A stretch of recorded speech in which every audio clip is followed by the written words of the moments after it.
Патики, тренерки, каиши, часовници, козметика, парфеми, 18.000 парчиња фалсификувана стока беа изгорени во печката на Фени Индустри во Кавадарци. Елим Офишовска, управител на непрофитната организација Реакт, која работи на заштита на интелектуалната собственост или поточно на заштита на над 50 трговски марки во Република Македонија, кажа дека се уништува фалсификувана брендирана роба од познати трговски марки како Puma, Louis Vuitton, Chanel, Adidas и слично.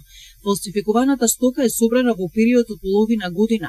Ние сме пријавени во Царинската управа како застапници на одредени трговски марки, па кога ќе се откријат нивни фалсификати, управата ни известува за тоа, објасни Офишовска. Од нашите брендови имаме отприлика 13.000 парчиња што ја ништиме, вкупно има 18.000 парчиња.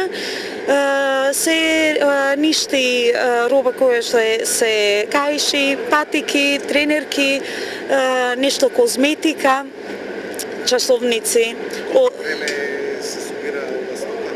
Од прилика половина година. Половина година се е збир. И тука се ништат, значи брендови Adidas, Burberry, Louis Vuitton, Chanel, G-Star.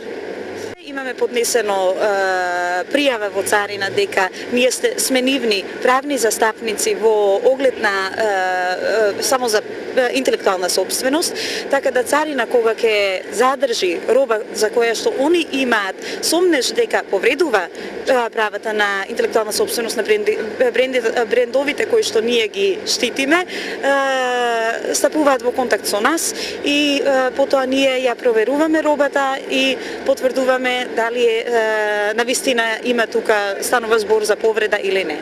Значи може да биде фалсификат, класичен фалсификат каде што се мисли дека навистина Adidas, оригинал Adidas тренерки се продаваат, а има и роба каде што се појавува повреда на брендот, каде што може да има, значи самиот бренд може да има сосема, производ може да има сосема друго име, меѓутоа знакот, логото кое што е заштитена од некој познат светски бренд се користи на производот. И тоа исто така е повреда, можда не е директен фалсификат, меѓутоа е повреда на интелектуалната собственост. Веќе значи новиот закон за донирање на роба која што е задржана со основа на повреда на интелектуална собственост стапи во сила и веќе сме почнати со постапка на отстранување на одредени производи каде што е можно да се отстрани повредата на производот